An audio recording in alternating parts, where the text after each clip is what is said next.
Alhamdulillahi nahmaduhu wa nasta'inuhu wa nastaghfiruhu wa nu'minu bihi wa natawakkalu alayhi wa na'udhu billahi min shururi anfusina min sayyiati a'malina may yahdihillahu fala mudilla lahu wa may yudlil fala hadiya lahu wa ashhadu an la ilaha illallah wahdahu la sharika lahu wa ashhadu anna muhammadan abduhu wa rasuluhu amma ba'd.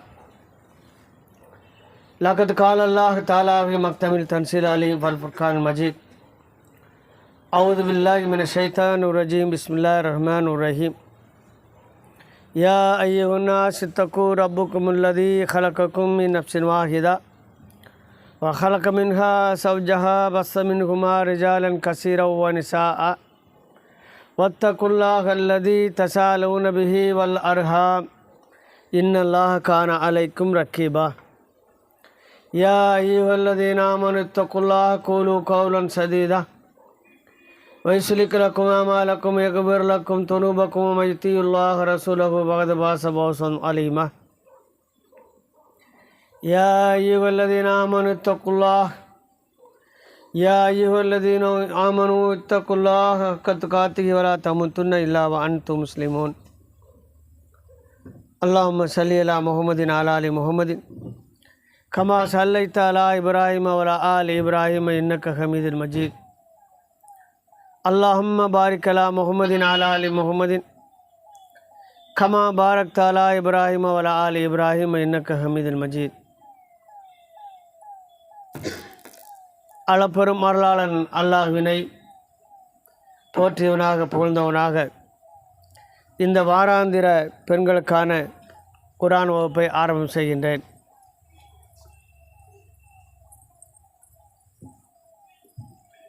அன்புக்குரியவர்களே, அல்லாஹ்வுடைய மாபெரும் கருணையினால் நாம் எல்லாம் வாழ்வுக்கான வாழ்க்கை முறையை அல்லாஹ் ரப்புல் ஆலமீன் தேர்வு செய்து அதை அவனுடைய அருளை கொண்டும் சட்டத்தை கொண்டும் வேதத்தின் மூலமாக நம்மை வழிநடத்தக்கூடிய பெரிய பாக்கியம் பெற்ற மனிதர்கள் உள்ளவராக இருக்கின்றோம். எனவே இதை நாம் சரியாக பயன்படுத்தி நமது வாழ்க்கையை வெற்றிகரமான முறையில் இந்த பூமியிலே வாழ்ந்து அல்லாஹ்வுடைய திருப்பொருத்தத்தை அடைய வேண்டும் என்று சொன்னால் அல்லாஹ் நமக்கு வழங்கிய இறுதி வேதமான திருக்குர்ஆனை நாம் ஓதுவதோடு மட்டுமல்லாமல் படித்து தெரிந்து பொருள் உணர்ந்து அதன் மூலம் படிப்பினை பெற்று நமது வாழ்க்கையை சீராக அமைத்துக்கொள்ள முழு முயற்சி செய்ய வேண்டும். அதற்காகத்தான் இந்த மாதிரி வகுப்புகள் எல்லாம் உங்களுக்கு நடத்தி கொண்டிருக்கின்றார்கள். நாம் கூட நினைக்கலாம், தொழுதுகிட்டு இருக்கிறோம், நோன்பு வைக்கிறோம், இது போதும் அப்படின்னு. நிச்சயமாக அது போராது. தொழுகையும் நோன்பு என்பது நாம் முஸ்லீம் என்பது நம் மீது கடமையாக இருக்கக்கூடிய கடமையை சரி செய்யத்தான்.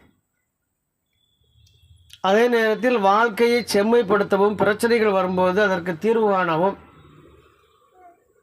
அந்த பிரச்சனையில் நாம் மூழ்கி விடாமல் அந்த பிரச்சனையிலிருந்து வெளியேறுவதற்காக அல்லாஹ் நமக்கு எந்த மாதிரியான உபதேசம் செய்கின்றான், அல்லாஹ்வின் தூதர் எது மாதிரியான வழிகாட்டுதலை நமக்கு காட்டியிருக்கின்றார்கள் என்பதை பார்த்து வாழ்க்கை அமைத்துக் கொள்வதுதான் ஒரு முஸ்லீமுடைய பண்பாகும். எல்லாருக்குமே பிரச்சனை வந்து அதிலேருந்து வெளியிலன்னு ஆசைப்படுவாங்க. ஆனால் முஸ்லீம்களுக்கு ரொம்ப ஈஸி. ஆனால் நம்ம கஷ்டத்தில் இருக்கிறோம். நமக்கு பிரச்சனையிலிருந்து வெளிவருவதற்கான எல்லா தீர்வுகளையும் அல்லாஹ்வின் தூதர் சொல்லியிருக்கிறாங்க. அதை நாம் பார்க்காதனால காபீர்கள் போலவே நாம் என்ன செய்கிறோம், முஸ்லீம்கள் மாதிரி கோலங்கள் போன்றிருந்தாலும் நமது மனமும் வாழ்க்கை நிலையும் காபீர்களை ஒத்துதான் இருக்கிறது. அதனால கஷ்டத்தில் தான் இருக்கிறோம். ஒரு முஸ்லீமை பொறுத்த வரைக்கும் எவ்வளோ பெரிய பிரச்சனை வந்தாலும் அதிலிருந்து ரொம்ப மிகவும் ஈஸியாக ரொம்ப சீக்கிரமாக அதிலிருந்து வேகமாக வெளியில் வர முடியும். அப்பேற்பட்ட ஒரு அற்புதமான மார்க்கம்தான் இஸ்லாம். இன்னைக்கு நாம் பார்க்க போகிறது ஒரு பிரச்சனைக்கான தீர்வு. அல்லாஹ்வின் தூதர் காலத்தில் நடந்த ஒரு சம்பவம். அது சம்பந்தமாக அல்லாஹ் ரப்புல் ஆலமீன் ஒரு 10 வசனங்களை சூரத்துல் நூர் 24வது அத்தியாயத்தில் 11வது வசனத்தில் இருந்து 20வது வசனம் வரைக்கும் ஒரு 10 வசனம் ஒரே ஒரு செய்தியை சொல்லுவான். பெரும்பாலும் நீங்கள் குரானை இருப்பீங்க. அதெல்லாம் படிக்கும்போது என்ன செய்தின்னு தெரியாது, எது சம்பந்தமாக சொல்கிறான்னு தெரியாது. அவன் குரானை புரிந்து கொள்ள வேண்டும் என்று சொன்னால் ஒரு வசனம், அந்த வசனத்தினுடைய பொருள், அதனுடைய பின்னணி, எதனால் அல்லாஹ் சொன்னான், யார் விஷயத்தில் சொன்னான், இதில் நமக்கு என்ன படிப்புன்னு, யாருக்கோ சொன்னதை நாம ஏன் படிக்கணும், அது இருக்குல்ல, யாருக்கோ சொன்னதை நாம ஏன் படிக்கணும், நியாயமான கேள்வி தானே. அப்படி கேட்டால் தான் நமக்கு அதில் என்ன இருக்குன்னு நல்லா தெளிவுபடுத்துவோம். அந்த கல்வியையும் அந்த அறிவையும் அந்த ஞானத்தையும் நமக்கு தருவான். ஒரு போரின் பொழுது அல்லாஹ்வின் தூதர் அந்த போரில் ஒவ்வொரு போருக்கும் தன்னுடைய மனைவிமார்களில் ஒருவரை துணைக்கு அழைத்து செல்வார்கள். அது எப்படி தேர்வு செய்வாங்க அப்படின்னு சொன்னால், எல்லா மனைவிமாருடைய பெயர்களையும் தனித்தனி சீட்டுகள் எழுதி போட்டுட்டு குலுக்கி எடுப்பாங்க. யாருடைய பெயர் வருகிறதோ அவர் அந்த பயணத்தில் வரணும்.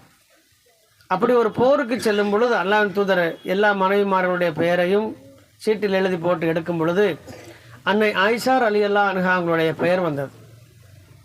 அவங்க வயதிலேயே ரொம்ப சின்னவங்க, சிறுமினே சொல்லலாம், அந்த அளவுக்கு தான் வயது அந்த போருக்கு போகும்போது. ஆனால் அல்லாஹ்வின் தூதர் திருமணம் செய்திருந்த அந்த நேரம் அது. அப்போ அவங்க போருக்கு கூட்டிகிட்டு போகும் பொழுது போர் முடிந்து வெற்றியடைந்து மதீனாவுக்கு திரும்பி கொண்டிருக்கின்றார்கள்.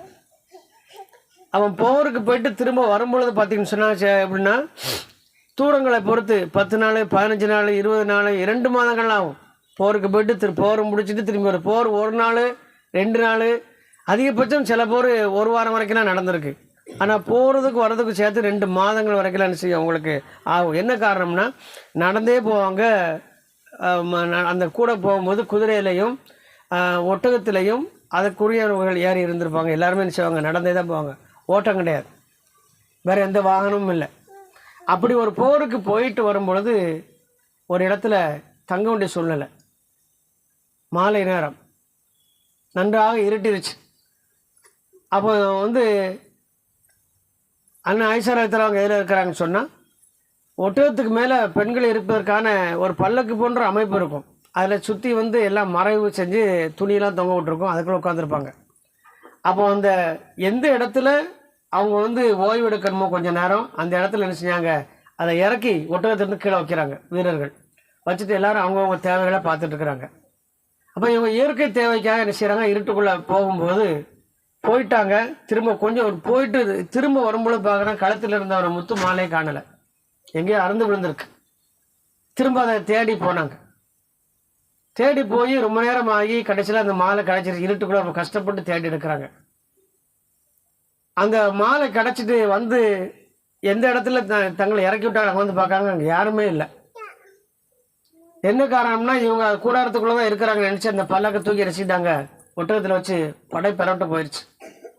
இவங்க இருப்பதாக எண்ணிக்கொண்டே போய்கிட்டு இருக்காங்க. இவங்க ஒத்தையில் இருக்கிறாங்க.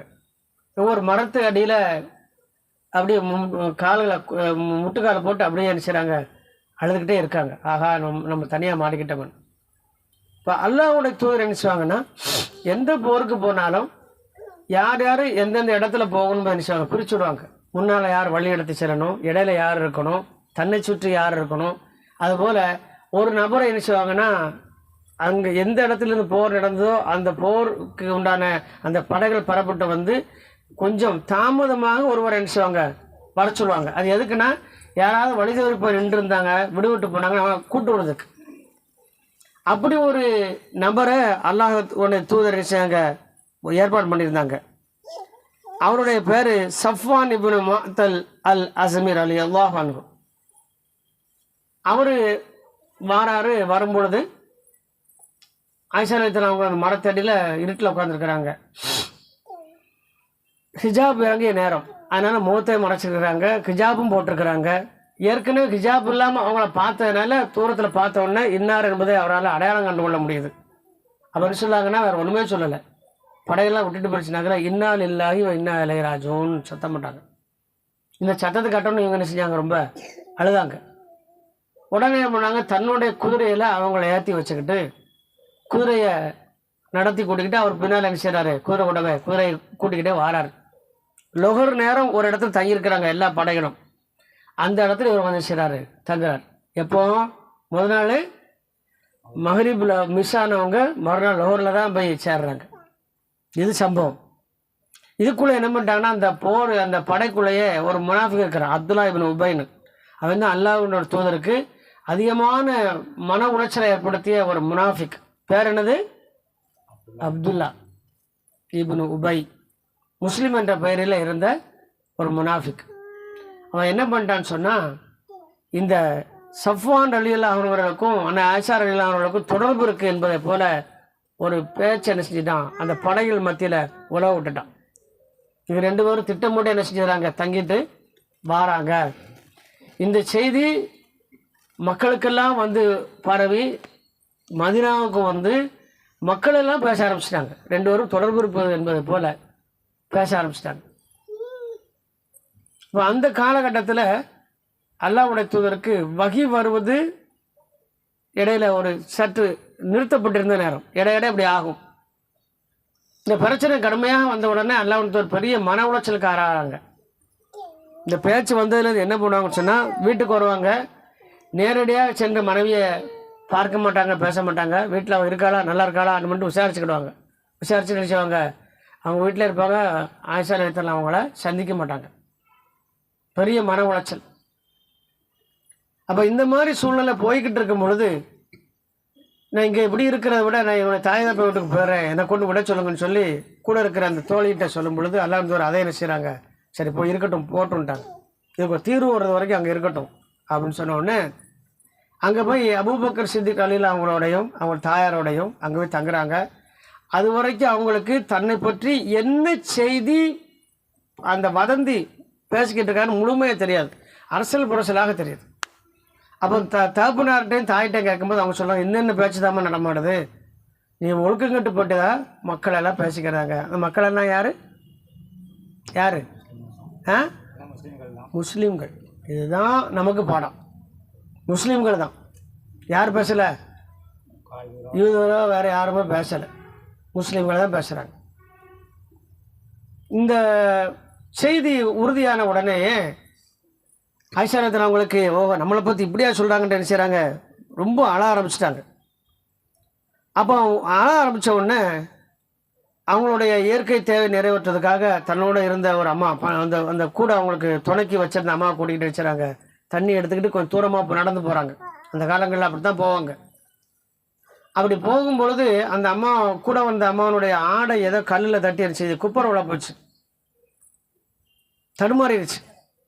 அது நிமிர்ந்த உடனே என்ன செஞ்சு தெரியுமா, மிஸ்தாக் எனது மிஸ்தாக்குன்னு சொல்லி தன்னுடைய மகன் பெற சொல்லுது. மிஸ்தக் நாசமாகட்டும் அப்படின்னு. இந்த அம்மா வந்து உம்மு மிஸ்தக், அவரோட தாய். இந்த ஆயிஷாரத்தனுக்கு ஒன்றுமே புரியல. இவங்க தட்டி விழ போனதுக்கும் அவர் மகன் நாசமாக போட்டதுக்கு என்ன இருக்குன்னு, ஏன் அப்படி சொன்னீங்கன்னு கேட்கு. விஷயம் என்னன்னா, தட்டி விழுந்ததுக்கு காரணம் கவனக்குறைவு. கவனக்குறைவு ஏன் ஏற்பட்டுச்சுன்னு யாருக்கு தான் தெரியும்? தடுக்கிறவங்களுக்கு தான் தெரியும். அப்போ அந்த அம்மாவுக்கு என்ன கவனக்குறை ஏற்பட்டுச்சுன்னா, மகன் செய்த தவறை நினைத்து அந்த குழப்பத்தில் வரும்பொழுது தன்னுடைய ஆடை தடுக்கி விழப்போனதுனால மகன் என்ன செய்து நாசமாகட்டும்னு சொல்லுது. இப்போ தான் கேட்குறாங்க, ஏன் நீங்கள் முஸ்தகை நீங்கள் வந்து சொல்கிறீங்க, ஏன் அவர் நாசமாகட்டுன்னு சொன்னீங்களே, என்ன காரணம்? மிஸ்தக் என்ன பண்ணார் கேட்கும்போது, உன் மேலே உள்ள அவதூறுக்கு காரணமே மிக முக்கியமான ஒருத்தரில் அவன்தாம்மா. இதுக்கடையில் அவர் யார் அப்படின்னு சொன்னால், எங்களுடைய சொந்தம், நெருங்கிய சொந்தம். அபூபக்கர் சித்திக் ரலியல்லாஹு இடத்திலிருந்து உதவிகளை வாங்கி வாழக்கூடிய ஒரு மனிதர். அப்பவும் அவங்க சொல்கிறாங்க, அப்படி உங்கள் மகன் என்னை பற்றி என்ன தான் சொன்னாங்க அப்படின்னு. ஏன்னா வீட்டில் என்ன சொன்னாங்கன்னு, உன்னை பற்றி ஒழுக்கம் சம்மந்தமாக தவறாக பேசுகிறாங்கன்னு சொன்னாங்களே. ஒரு தாயும் என்ன செய்யலை, தெளிவாக சொல்லலை. அப்போ அந்த அம்மாட்ட உட்கார வச்சு என்ன தான் சொல்கிறாங்க என்னை பற்றி என்ன கேட்டவுடனே, அது நடந்த எல்லா ஒருத்தையுமே இன்னார்லாம் இதெல்லாம் பேசுகிறாங்க. இதில் என் மகனும் சேர்ந்துக்கிட்டு பேசுகிறான், அதனால தான் அவன் நாசமாட்டுன்னு சொன்னேன் அப்படி திட்டுறாங்க. இதெல்லாம் சம்பவம் நடக்குது கிட்டத்தட்ட ஒரு மாத காலமாக நடந்துக்கிட்டு இருக்கு. ரசூல் ஸல்லல்லாஹு அலைஹி வஸல்லம் என்ன செய்யுது, கடுமையான மன உளைச்சல் ஏற்படுது. இந்த மன உளைச்சல் ஏற்படும் பொழுது கடைசியில் என்ன ஆகுதுன்னு சொன்னால், அல்லாஹ்வுடைய தூதர் அந்த இறுதி நேரம் வரும் பொழுது எந்த அளவுக்கு வந்துட்டாங்கன்னு சொன்னால், இந்த பேச்சுக்கு ஒரு முடிவு கட்ட வேண்டும், இந்த பேச்சுக்கு ஒரு முடிவு கட்ட வேண்டும். அப்போ பேசாமல் என்ன செய்வோம், தலாக் விட்டுருவோம், விட்டுட்டா மக்கள் அமைதி அடைஞ்சிருவாங்க என்று சொல்லி அலி ரலியல்லாஹு கூப்பிட்டு, மருமகன் கூப்பிட்டு, நான் இந்த மாதிரி விவாதம் செய்யலாம் நினைக்கிறேன், நீங்கள் என்ன நினைக்கிங்கன்னு, பிரச்சனைக்கு அதான் தீர்வுன்னு என்ன செய்ய பண்ணிடுங்க அப்படின்னு. கூடவே இன்னொரு முக்கியமான சஹாபி இருக்கார். அப்போ யாருன்னா உபைதா இப்னு ஸைத். உபைதா இப்னு ஸைத் அவர்கிட்ட கேட்கும்போது அவர் சொல்கிறார், அப்படி அவசரப்பட்டு விட்டாதீங்க எல்லாம் தூதரே, அப்படி நீங்கள் ஒரு வேளை விட்டிங்கன்னா இவங்க சொன்ன வீண் பழி உண்மையாகிரும். ஏன் அப்படின்னா எனக்கு தெரியும் அவங்கள பற்றி, எனக்கு தெரியும் அவங்கள பற்றி, சிறு பிள்ளையிலேருந்தே பார்க்க அவர் ஓரமான ஆள்லாம் இல்லை, நீங்கள் என்ன செய்ய வேண்டாம், விவாதத்தை சொல்லிடாதீங்க, தலாக் கொடுத்துட வேண்டாம்னு சொன்னோன்னா ரசூலுல்லாஹ் அந்த ஆலோசனை ஏற்றுக்கிட்டு அமைதி அடையுதாங்க. இப்போ இந்த நேரத்தில் தான் என்ன நடக்குன்னு சொன்னால், அல்லாஹ் இது சம்மந்தமாக வசனம் இருக்குதான். ஏன் வசனம் இருக்கக்கூடிய சூழ்நிலை இப்போ தான் வருது, ஏன் வருது அப்படின்னு சொன்னால், இந்த நேரத்தில் தான் ஆயிஷா ரலியல்லாஹு அன்ஹா செய்கிறாங்கன்னா, என்னுடைய கணவர் என்னையே சந்தேகப்பட்டு என்கிட்டயே பேசுகிறதில்ல, இனிமேல் அந்த வீட்டில் நான் இருக்க போகிறதில்லைன்னு தன்னுடைய பணிப்பெண்ணான ஃபரிதாவை கூப்பிட்டு சொல்கிறாங்க. அல்லாஹ் ஒரு தோற்று சொல்லிடுமா, நான் என்ன செய்ய போகிறேன், இருக்க போகிறதில்ல. இவர் என்ன சந்தேகப்பட்டுட்டார், யார், அல்லாஹ்வோட தூதர்.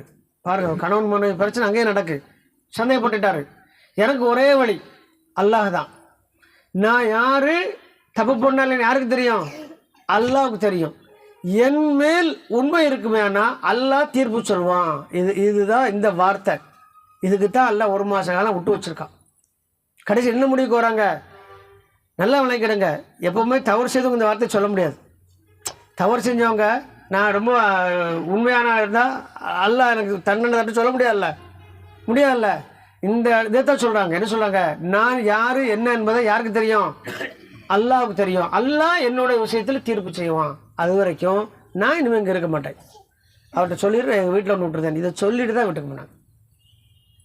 கிட்டத்தட்ட பிரிஞ்சு போன மாதிரி தான் போயிட்டாங்க. போன உடனே தான் அல்லாஹ் என்ன செய்தான், இது வரைக்கும் ஒரு மாத காலமாக இருக்குது இந்த பிரச்சனை நடந்து. வசனம் இறக்குதான். என்ன வசனம் இருக்குதான், இந்த வசனம் 10 வசனம். ரொம்ப நீளமாக பார்க்கணும், ரொம்ப நேரமாகவும் நமக்கு இருக்கக்கூடிய நேரத்தில் செய்வோம், கொஞ்சம் சுருக்கமாக பார்ப்போம். நம்பரை பார்த்து சொல்கிறேன், குறித்து வச்சுக்கோங்க, யாபத்தில் வச்சுக்கிடுங்க. வீட்டுக்கு போய் என்ன செய்யுங்க, என்னதாங்க பேசப்பட்டாலும் நீங்கள் மீண்டும் வசனத்தை பார்க்கும்போது உங்களுக்கு மீண்டும் என்ன செய்யும், சில செய்திகள் யாபத்துக்கு வரும். 24வது அத்தியாயத்தில் 11வது வசனத்தில் இருந்து 20வது வசனம் வரைக்கும் மொத்தம் 10 வசனம் இந்த சம்பவம் சம்பந்தமாக அல்லாஹ் இறக்கின்றது. அல்லாஹ் சொல்லுதான், இன்னல்லதீன ஜாவு பில் இஃப்கி உஸ்ஃபத்தும் மின்கும் லா தக்ஸபஹு ஷர்ரலக்கும் பல் ஹுவ ஹைருல் லக்கும் லிகுல்லி இம்ரின் மின்ஹும் மக்கஸபத் மினல் இஸ் வல்லதீன தவல்லா கிப்ரஹு மின்ஹும் லஹு அதாபும் அலீம்.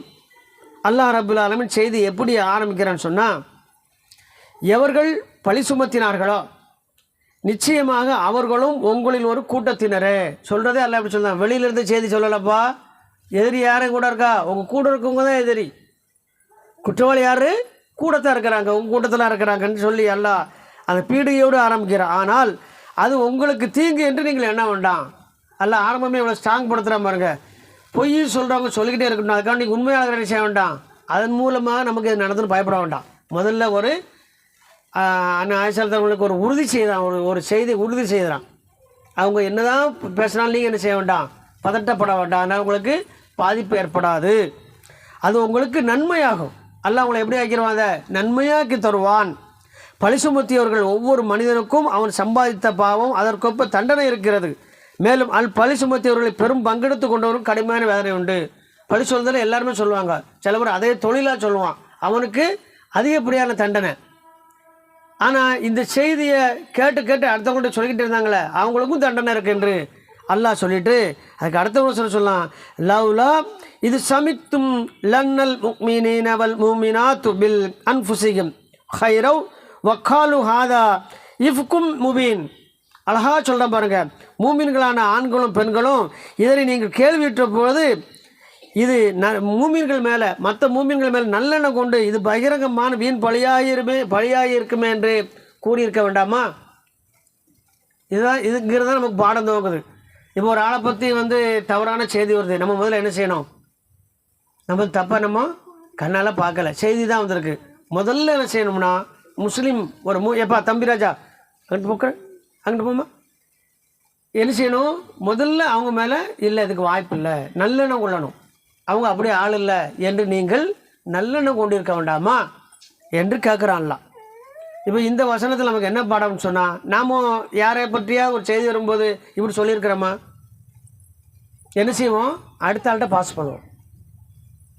அதுதான் இது முக்கியமான விஷயம். அடுத்த அல்லாஹ் சொல்லுதான் லவ்லா ஜாவு அலைஹி பி அர்மாத் சுகதா ஃபஇதுலம் யக்து பிஸ்ஸுகதாயி ஃபஉலாயிக இந்தல்லாஹி ஹுமுல் காதிபூன்.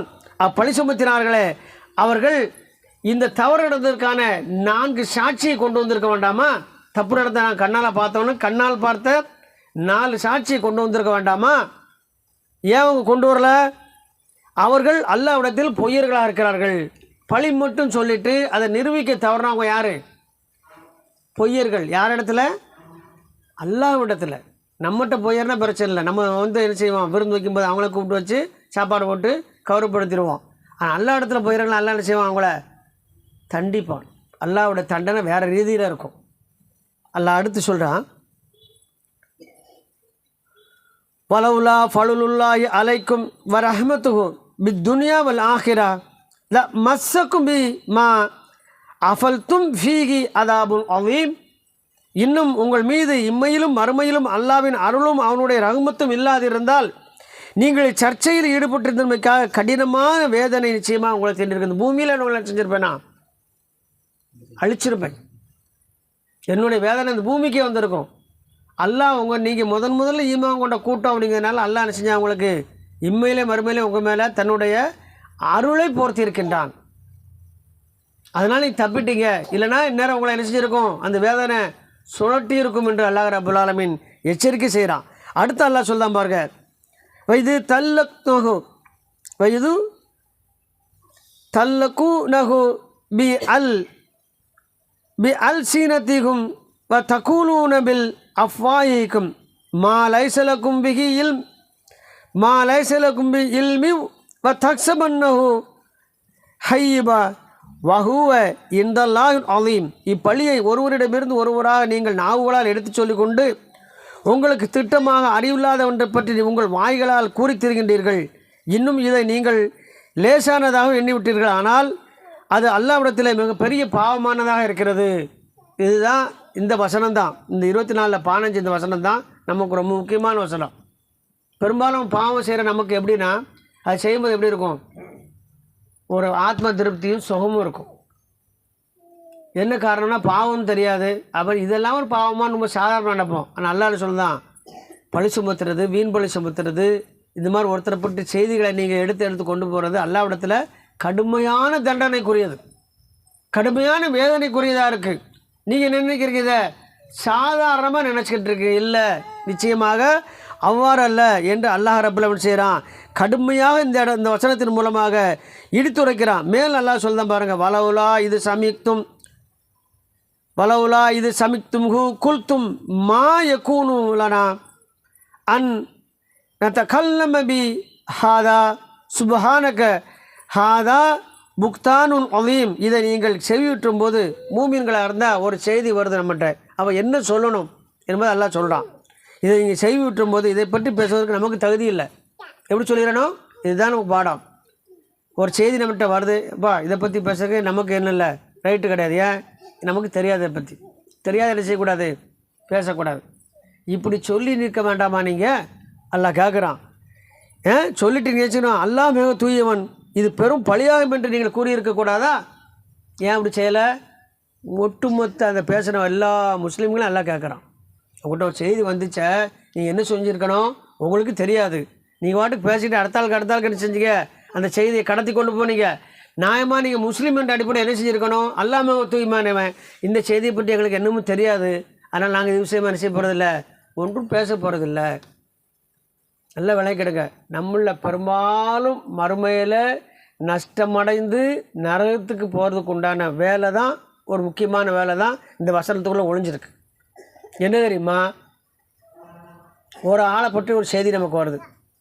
அந்த செய்தி நம்ம என்ன செஞ்சிருவோம்? அடுத்த ஆளுக்கு சொல்லிவிட்டு நம்ம ஒரு ஆள்கிட்ட சொல்லிட்டு என்ன செய்வோம் இருப்போம். அவர் 10 பேர் சொல்லுவார், 10 என்ன செஞ்சிடும்? 100 ஆகி போய்கிட்டே இருக்கும். இப்போ அந்த செய்தி பொய்யா இருந்துன்னு சொன்னால் எத்தனை பேர்கிட்ட பரப்பியிருப்போம்? நம்ம 100க்கு மேலே நம்ம சொன்னதுனால போயிருக்கும். நமக்கு முன்னால் உள்ள கணக்கு நம்ம சேர்த்து அவங்களுக்கு போய் சேரும். அப்படி வரும்பொழுது எல்லாருடைய பாவமும் நம்ம கணக்கில் எழுதப்படும். அவங்களுக்கும் எழுதப்படும், நமக்கும் எழுதப்படும். நமக்கு முன்னால் உள்ளவங்களுக்கு நம்மளோட ஒரு எண்ணிக்கை கூடும், நமக்கு பின்னால் உள்ளவங்களுக்கு ஒரு எண்ணிக்கை குறையும். ஆக மொத்தம் என்ன ஆகும்? நம்ம மூலமாக எத்தனை பேருக்கு போச்சோ அதெல்லாம் போகும். மறுமையில் நிற்கும் பொழுது நாம் என்ன செய்வோம்? மிகவும் சாதாரணமாக நிற்போம். அப்போ அல்லாஹ் விசாரிக்கும் பொழுது பாதிக்கப்பட்ட நபர் இன்னென்னாரெலாம் என்னை பற்றி ரப்பே பேசுகிறாங்க, பூமியில் எந்த விதமான அறிவும் சாட்சியும் இல்லாமல் என்னை பற்றி என்ன செஞ்சாங்க? என்னுடைய தன்மானத்திற்காக பேசுகிறாங்க. நீ இந்த நாளில் கேட்டு தரோன்னு சொன்னோம். நல்லா என்ன செய்வான்? யாரெல்லாம்ப்பா பேசுகிறேன்னு எல்லோரும் எழுப்பிடுவான். இங்கே அப்படி விசாரிக்கும்போது என்ன செய்வான்? நான்லாம் சொல்லலையே, அப்படி தானே சொல்லுவோம். சொல்லிட்டு எப்பவும் பொய் தானே நம்ம சொல்லுவோம். உண்மை பேசுவோமா? புறம் பேசுனவங்க என்ன செய்ய மாட்டாங்க? உண்மை பேச மாட்டாங்க. சேச்சா நான்லாம் சொல்லலாமா, அநியாயமாக இருக்குது, உன்னை பற்றி நான் சொல்லுவேன்னா அவள் தான் சொல்லியிருப்பா அப்படின்னு சொல்லுவாள். ஆனால் மறுமையில் நடக்கணும், ஆமாம் ரப்பே இவளை பற்றி நான் பேசுகிறேன், ஒத்துக்கிடுவாங்க. உடனே சம்மந்தப்பட்ட நபருக்கு எந்த அளவுக்கு தன்மான இழுக்கு ஏற்பட்டுச்சோ, இந்த உலகத்தில் கேஸ் போடும்போது என்ன செய்வாங்கன்னா, கோர்ட்டில் எப்படி போடுவாங்கன்னா, எனக்கு மன உளைச்சல் ஆயிடுச்சுன்னு சொல்லி நஷ்டம் கேட்பாங்க, பணம் கேட்பாங்க. மன உளைச்சல் என்ன கேட்பாங்க? பணம் கேட்பாங்க. இது காஃபிரோட நடைமுறை. ஒரு முஸ்லீம் என்ன செய்வார்னா, இந்த உலகத்தில் மன உளைச்சல் பட்டு அமைதியாக இருந்துட்டு மறுமையில் அல்லாட்டு நஷ்டம் கேட்பார். மறுமையில் நஷ்டம் என்ன கிடைக்கும்? 2 கிடைக்கும். ஒன்று கிடைக்கலன்னா போகும். என்ன கிடைக்கும்? யார் மேலே வழக்கு தொடக்குமோ அவங்களோட நன்மையை எடுத்து, நமக்கு எந்த அளவுக்கு கஷ்டப்பட்டோம் பூமியில் அந்த அளவுக்கு பெருமான நன்மையை எடுத்து நம்ம கணக்கு தந்துடுவாள்லாம். விளங்குச்சா? ஒருவேளை நம்மளை நஷ்டப்படுத்தினவர், காயப்படுத்தினவர் கணக்கில் நன்மை இல்லைன்னா எப்படி தர முடியும்? அப்போ அல்லாஹ் என்ன செய்வானா, இவர் கணக்குள்ள பாவத்தை எடுத்து அவரை கொடுத்துருவான். ஒன்று நன்மை கூடும், இல்லைன்னா நமக்கு பாவம் குறையும். யாருக்கு? இந்த பூமியில் அமைதியாக இருந்து அல்லாஹ் பொறுப்பு சாட்டினவங்களுக்கு. முதல்ல கோல் சொல்லவங்க நிலைமையை பார்த்தோம். இப்போ யார் மேலே பழி வந்ததோ அவங்க எப்படி இருக்கணும் அல்லாஹ் சொல்கிறான். அப்போ அல்லாஹ்வோட தூசல் தான் மறுமையில் என்ன செய்வான்? இப்படித்தான் மனிதன் நஷ்டப்படுவான். அப்போ நம்ம எந்த அளவுக்கு யார் யார் மூலியமாக நமக்கு கஷ்டம் வந்துச்சோ அவ்வளோ பெற்ற நன்மை நமக்கு என்ன செஞ்சுக்கிறோம்? மறுமையில் கிடச்சிரும். ஆனால் நம்ம இந்த உலகத்தில் இருக்க மாதிரி செய்ய மாட்டோம்.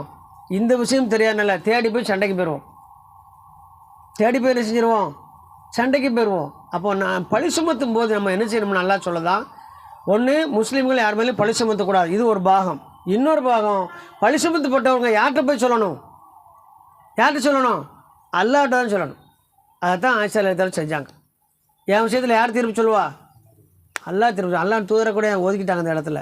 யார் தீர்ப்பு சொல்லுவா? என் ரப்பு எனக்கு தீர்ப்பு சொல்லுவான் என்று உறுதியாக இருந்ததன் காரணமாக அல்லாஹ் இந்த விஷயத்தில் இறங்கி இது வீண் பழிதான் என்பதை யாரே சொல்லிட்டா? அல்லாஹே சொல்லிட்டான் வசனத்தின் மூலமாக. அப்போ அதுக்குத்தான் இவ்வளோ வசனம் என்ன செய்து அல்லாஹ் ரப்புல் ஆலமீன் சொல்லிக்கிட்டே வரான். மேலும் அல்லாஹ் ரப்புல் ஆலமீன் செய்கிறான், இதெல்லாம் சொல்லிவிட்டு இறுதியாக சொல்ல பாரு, எயிலுக்குமுல்லாஹு அன் தஊது லி மிஸ்லிஹி அபதன் இன் குன்தும் முக்மினின், நீங்கள் நிச்சயமாக மூமின்களாக இருந்தால் இது போன்ற பழிசுமத்தின்பால் மீளலாகாது என்று அல்லாஹ் உங்களுக்கு போதிக்கின்றான். அப்போ யார் மேலேயா நம்ம பழி சுமத்தணும்னா முதல் தகுதி இழப்பு நமக்கு என்ன நடக்கும்? மூமின்கள் லிஸ்ட்லேருந்து எல்லாம் எடுத்துருவான் நம்ம. ஏன்னா ஒரு மூமினுடைய பண்பு என்ன கிடையாது? பழி சுமத்துவது கிடையாது. அப்போ நம்ம இப்போ நடைமுறையில் நம்ம பார்ப்போம். இந்த வசனங்களை வச்சு இந்த பிரச்சனைக்கு பின்னால் இந்த வசனம் வந்தவுடனே அல்லாஹ்வின் தூதர் போய் என்ன செய்கிறாங்க? அபூபக்கர் சித்திக் அல்லாஹ் கொண்டு போய் மனைவியை கூப்பிட்டுக்காக போகிறாங்க. போய் வசனம் இறங்கிருச்சு, ஆயிஷா வந்து பரிசுத்தமானவன் அல்லாஹ் சொல்லிட்டான்னு சொன்ன உடனே என்ன செஞ்சாங்க தெரியுமா? இப்ராஹிம் நபியினுடைய அல்லாஹ்வுக்கு எல்லா புகழும் நாங்கள் கோபத்தில் இங்கே ஏன் அப்படி சொன்னாங்க விளங்குதா? ரசூலா வந்து இதை நான் பயன்படுத்த மாட்டேன், ஏன்னா அவரை என்ன நம்பலை. ஆனால் நான் இப்ராஹிம் நபியினுடைய அல்லாஹ் தான் அல்லான்னு சொல்லுவேன். யார் முகமது நபியோட அல்லாஹ் நான் சொல்ல மாட்டேன்னு செஞ்சாங்க, கோபத்தில் அப்படி சொன்னாங்க. இப்போ ரசூல்லாவுக்கு தெரியும் நம்ம மேலே கோபத்தில் இருக்காங்கன்னு. அப்புறம் அல்லாஹ் தீர்ப்பு வழங்கும் வரைக்கும் நான் ஒன்றும் செய்ய முடியாத நிலைமை அப்படின்னு சமாதானப்படுத்தி என்ன செய்கிறாங்க, கூட்டிகிட்டு போகிறாங்க. இப்போ நம்ம இதை நடைமுறையில் எப்படி கொண்டு வரணும் அப்படின்னு பார்க்கணும். இப்போ நம்மகிட்ட யாராவது ஒரு பிரச்சனையை கொண்டு வராங்கன்னா நான் அடிக்கடி எல்லாருக்கும் சொல்லக்கூடிய விஷயம் இது தான். யாரை பற்றியாவது ஒரு செய்தி வந்ததுன்னு சொன்னால் நீங்கள் என்ன செய்யக்கூடாது, முதல்ல பேசக்கூடாது. அடிக்கடி அடுத்தவங்களை பற்றி யார் செய்தி கொண்டு வராங்களோ அவங்கள விட்டு நீங்கள் தூரமாயிருங்க. இதெல்லாம் உங்களுக்கு நரகத்துக்கு போகாமல் இருக்க சொர்க்கத்துக்கு போவதுக்கான இலகுவான வழி. நீங்கள் 1000 ரக்காயத்து தொழுது அடுத்தவங்க மேலே அவர் நடத்துக்கட்டோன்னு சொல்லிட்டு என்னத்துக்காகும் எல்லாம் போச்சா? அவர் நல்லா விளங்கிக்கிடுங்க. சில விஷயங்கள் தெரியாதனால தான் சிலவர் பாருங்க தொழுதுகிட்டே இருப்பாங்க, நோம்பு வச்சுட்டே இருப்பாங்க, தஸ்பீக் செஞ்சுக்கிட்டே இருப்பாங்க, தஸ்பீக் மணி கையில் இருக்கும், புறம் வச்சுக்கிட்டு இருப்பாங்க. பெண்களுக்கு சாதாரணமான நிலைமை. யாராவது வந்துட்டா அவள் வரவளே யாராக தான் இருப்பா, ஒரு சைத்தானாக இருப்பா, அவளும் பரதாலாம் போட்டிருப்பா, அது ஒரு சைத்தான் தான். அந்த சைத்தான் வரும்போது என்ன செய்யும், அடுத்தவங்க செய்தியை கொண்டு வரணும். அடுத்தவங்க செய்தியை கொண்டு வந்து அவங்க யார் தான், முஸ்லீம்களுடைய எதிரி சைத்தான். அவங்க ஆணானாலும் பெண்ணானாலும் ஏன் வச்சுக்கிடுங்க. அடுத்தவங்களோட செய்தியை கொண்டு வரும் பொழுது அவங்கள்ட்ட பேசக்கூடாது. நாம் என்ன செய்வோம், அவங்களுக்கு தான் டீலாம் போட்டு கொடுத்து உட்கார வச்சு எல்லா கதையும் பேசி அந்த முறுக்கு மிச்சம் இருந்தாலும் கொடுத்து நல்லா சாப்பிட வச்சு ஒசாராக சொல்லு செய்தி இல்லை, நல்ல வேலை நான் இப்படிலாம் நினச்சிக்கிட்டு இருந்தேன், அப்படியா இப்படியா கேட்க அவளுக்கு பூஸ்ட் ஏறிடும். குடித்த சாயாவுக்கும் தின்ன முறுக்குக்கும் புறம் பேச ஆரம்பிச்சு 2 பேரும் மாறி மாறி சாணியை கரைச்சி தலையில் ஊற்றிட்டு இருப்பாங்க. அவங்களுக்கே தெரியாது. இவன் அவள் தலையில் ஊற்றுவா, அவள் தலையில் ஊற்றுவா. இது சாதாரணமாக ஒவ்வொரு நாளும் அதிகமான வீட்டில் நடக்கக்கூடிய சம்பவம். ஆனால் அல்லாஹ் என்ன சொல்லுதான், மூமின்கள் என்ன செய்யக்கூடாதுங்க, அடுத்தவங்க மேலே பழி சொல்லக்கூடாது. அப்போ எப்போ பழி சொல்ல வேண்டியது வரும், அடுத்தவங்க விஷயம் பேசினா தான் பழி சொல்ல வேண்டியது வரும். அப்போ அதுக்கிட்ட எல்லாம் 2-3 விஷயங்களை சொல்லித்தந்தேன். அது மறுபடியும் உங்களை ஞாபகப்படுத்துகிறேன். என்ன அப்படின்னா, நம்மகிட்ட ஒரு ஆள் ஒரு செய்தியை கொண்டு வராங்கன்னு சொன்னால் செய்தி கொண்டு வராமல் இருக்க மாட்டாங்க, யாராவது கொண்டு வரத்தான் செய்வாங்க. உங்களுக்கு நல்லா தெரியுமா, தெரியலன்னு சொன்னால் நீங்கள் என்ன செய்யுங்க, பேசாதீங்க. தெரிஞ்சதுன்னா யார் பற்றி செய்தி வந்து அவங்கள்ட்ட போய் சொல்லுங்கள். இன்னார் உங்களை இப்படி சொல்கிறாங்க, இது உண்மைன்னு அவங்கள்ட்ட கேளுங்க. அதை விட்டு போட்டு என்கிட்ட வந்து சொல்கிறதுனால எதமான ஒரு லாபம் இருக்கான்னு கேட்கணும். நான் தானே உங்களை பற்றி செய்தி எனக்கு வருது, நான் போய் யார்கிட்ட சொல்லுதேன், இவர்கிட்ட போய் சொல்லுதேன். இவர் என்ன லாபம் இருக்குது? நாம் என்ன செஞ்சுருக்கணும், செய்தி சொன்னவர் அவர்கிட்ட கேட்டு நீங்கள் அவரை அப்படி சொன்னீங்க வாங்க 2 பேரும் அவர்கிட்ட கூப்பிட்டு போய்ட்டு தான் ஸ்டாப் ஆயிரும். அதை விட்டு போட்டு அனுப்பிச்சு அப்படியே கட்டிட்டு பொட்டத்தை கட்டி தொல்லதுக்கு வச்சுக்கிட்டு என்ன செய்கிறேன், இவர்கிட்ட போகிறேன். இவர் என்ன செய்வார், உழைச்சி சரக்கு எடுத்து அவர் 2 பீஸை இவ்வளோ ஏற்றுவார், ஏற்றி முடிச்சு போட்டு அவர் திக்கெட்டு அவர்கிட்ட கொடுப்பாரு. கடைசி சின்ன பொட்டை உணவு போட்டு எங்கே போயிடும், சுமக்க முடியாது பெரிய பொட்டமாக லாஸ்ட்டுக்கு போய் சேர்ந்துடும். இது ஒவ்வொரு நாளும் ஒவ்வொரு வக்திலையும் ஒவ்வொரு வீட்லேயும் ஒவ்வொருத்தர் பிரச்சனை நடந்துக்கிட்டு இருக்குது. அப்போ இது பெரும்பாவம் நம்மளை அழிச்சிடும் என்பது தெரியலை. இந்த விபரீதம் நமக்கு புரியலை. நீ நோன்பு வச்சு ஜக்காத்து கொடுத்து பெருநா கொண்டாடி தகச்சத்தெல்லாம் தொழுது அடுத்தவங்க விஷயத்தில் சரியாக நடந்துக்கிட்டேன்னு சொன்னால் மறுமையில் நம்மளுடைய நன்மைகள் பறி போயிடும். நீ நோன்பு வச்சு நம்ம தொழுது அடுத்தவங்களுக்கு கொடுக்கறதுக்காது இவ்வளோ கஷ்டப்பட்டு நம்ம சொர்க்கத்துக்கு போகணும் தானே செய்கிறோம். அப்போ என்ன இதுக்கெல்லாம் என்ன பிரச்சனை, ஏன் அந்த தவறு செய்தோம்னு சொன்னால் ஒரே ஒரு விஷயம், நம்மகிட்ட யார்கிட்டையுமே ஒரு உறுதி இல்லை. என்ன உறுதி தெரியுமா, நான் எப்படியா சொர்க்கத்துக்கு போயிடணும் உறுதி கிடையாது. அப்படி இருக்குன்னு யாராவது இருந்ததுன்னா நீங்கள் தைரியமாக என்கிட்ட சொல்லுங்கள். இல்லை நான் இந்த உலகத்தில் எதனாலும் கொடுப்பேன், ஈமான் இழக்க மாட்டேன், நான் சொர்க்கத்தை அடைந்தே தீருவேன், நம்மள எவ்வளோ பேர் உறுதியாக இருக்கும் சொல்லுங்க பாப்போம். ஏன் சஹாபாக்களை எல்லாம் வந்து பாராட்டினாங்கன்னா அவங்க உறுதியாக இருந்தாங்க. சஹாபாக்கள் எதில் உறுதியாக இருந்தாங்க, இந்த உலக விஷயங்களில் எல்லாம் போட்டு பிரச்சனை இல்லை, நாங்கள் என்ன இழக்க மாட்டோம், ஈமான் இழக்க மாட்டோம், நாங்கள் எது எங்களுக்கு வேணும், சொர்க்கம் வேணும். ஏன் சொர்க்கம் தான் அல்லாஹ்வுடைய திருப்திக்குரிய இடம், அங்கே நாங்கள் போகணும். இதுதான் இருந்துச்சு. இப்போ இருக்கக்கூடிய முஸ்லீம் ஜமானா அப்போ இருக்க, நீங்கள் எந்த பிரிவாருங்க, எந்த பேராருங்க, எந்த ஜமாத்தாருங்க, எந்த ஊரில் இருங்க, எந்த நாட்டில் இருங்க, இப்படி ஒரு உறுதியோடு எவ்வளோ பேர் இருக்கும். என்றைக்காவது அப்படி நமக்குள்ளே தன்னால் பேசியிருக்கிறோமா, நம்ம சொர்க்கத்தை அடைஞ்சே தீரணும், அதுக்காக நம்ம என்ன விலை கொடுத்தனாலும் இந்த உலகத்தில் நம்ம என்ன செய்யலாம், அதை வாங்கணும், நம்ம எதனாலும் இழக்கலாம், தப்பு இல்லை என்று நம்மளில் எத்தனை பேர் நம்ம கங்கணம் கட்டி கொண்டு இருக்கின்றோம். இதுதான் நான் உங்களுக்கு எனக்கு கேட்கக்கூடிய கேள்வி.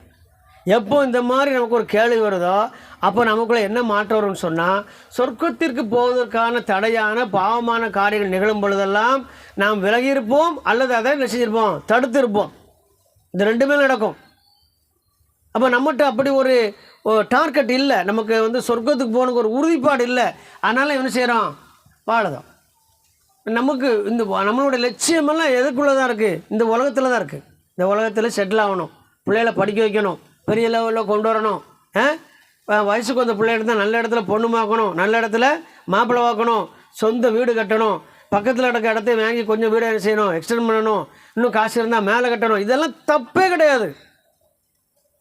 இது மட்டும் விரும்புகிறது தான் தப்பு. இஸ்லாம் எப்பவுமே ஒரு விஷயத்தை அழுத்தி சொல்லும், என்ன தெரியுமில்ல, அல்லாஹ் வணங்குவது இஸ்லாம் கிடையாது. அல்லாஹ் வணங்குறது இஸ்லாம் கிடையாது. எது இஸ்லாமோ அதான் மேட்ரு. இதே மாதிரி தான் இந்த உலகத்தில் உள்ள அத்தனையில நம்ம அடையதுக்கு முயற்சி பண்ணலாம், தப்பு கிடையாது. அதற்கு மட்டும் முயற்சி பண்ணனா தப்பு. அப்போ நம்மளோட வாழ்க்கை எப்படி இருக்குன்னு சொன்னால், எப்படி சுற்றி எப்படி இருந்தாலும் நம்மளுடைய நோக்கம் எப்படி இருக்கணும், சொர்க்கம் தான் நம்மளோட குறிக்கோளாக இருக்கணும். அப்படி இருக்கும்பொழுது என்ன நடக்கும்னு சொன்னால், பாவமான காரியத்தில் நம்ம என்ன செய்ய மாட்டோம், ஈடுபட மாட்டோம். இப்போ விளங்கிருச்சா ஏன் தப்பு பண்ணுறோம்னு? தப்பு பண்ணுறது காரணம் மட்டும் என்ன இல்லை, சொர்க்கத்துக்கு போன ஒரு திட்டமே இல்லை, அதனால தப்பு பண்ணுறோம். அப்போ என்ன நடக்கும், நம்மகிட்ட ஒரு ஆள் செய்தியை கொண்டு வரும் பொழுது அவர் தடுத்து நிறுத்தி அவரை என்ன செய்ய தடை செஞ்சிடணும். அல்லது அடிக்கடி அடுத்தவங்க செய்தியை கொண்டு வரவங்கள நீ என்ன செய்ய வேண்டாம், நட்பு பாராட்டக்கூடாது, அவங்களோட நீ சேரக்கூடாது. ரொம்ப முக்கியமான விஷயம். அதனால் உங்களுக்கு ஒரு பிரயோஜனம் கிடையாது, நஷ்டம்தான். ஒரு நேரத்தில் எல்லாம் ஒரு நேரம் என்ன இப்போ நம்ம அவங்கள வச்சு தவறு செய்ய ஆரம்பிச்சிடுவோம்.